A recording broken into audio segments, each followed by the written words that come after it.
This story was told to me by my uncle. This happened to his neighbor in the late 70s in Singapore. I will share his story from his perspective. During the time of this encounter, I was only in second grade. The government and corporations started constructions of various new tall housing buildings known as HDB and various bridges.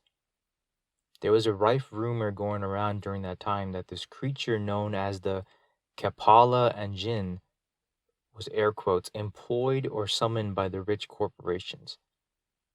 This creature was going around HDB corridors and kidnapping children.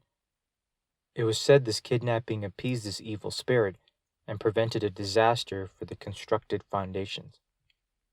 The rumor of the Kapala and Jinn even made the headlines of the newspapers during that time, and all parents refused to let their children travel to school alone.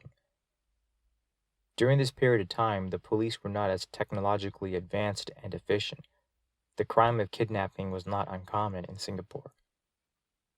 I assumed it was just some kidnappers diverting attentions to supernatural beings. However, I was wrong.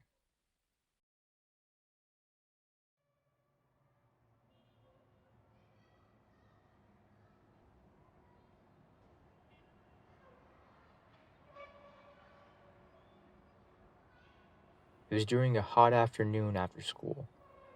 I was doing my homework beside my window. Being the inattentive kid that I was, I stared outside and started to daydream. A side note for those of you not familiar with the Singapore HDB housing layout. The high-rise buildings are 10 floors high, with a corridor outside each house that links to a common lift. This means you will walk by your neighbor's door and window each time you come home via the lift. I was staring outside and noticed something that caught my attention. Opposite of my block, I saw a weird-looking figure. As my eyes adjusted, I took a closer look. My breath got caught in my throat, and I couldn't hear anything but my heartbeat. This thing I was staring at was very tall. It was extremely hairy and had a huge build.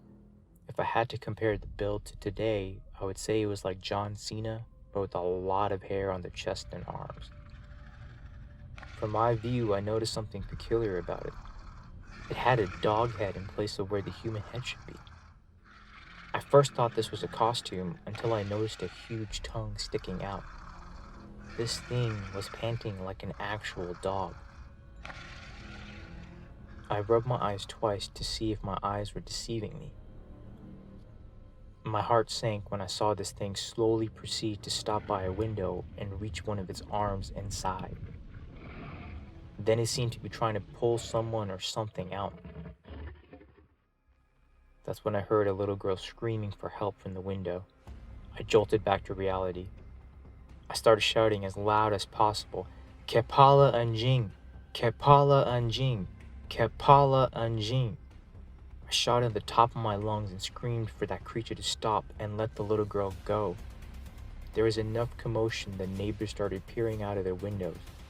Most of them saw what I was seeing, and they too started to shout at this thing and yell at the neighbors of the opposite block to help stop the creature from pulling the child.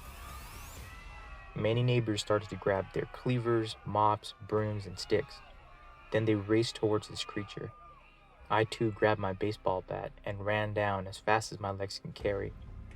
At this point, no one cared that there was a massive monster in the building. The only thing everyone cared about was to stop this thing from taking the child. However, when we got there, the creature was gone. The brother of the little girl told everyone that this thing grabbed his little sister while she was dozing off near the unlocked window.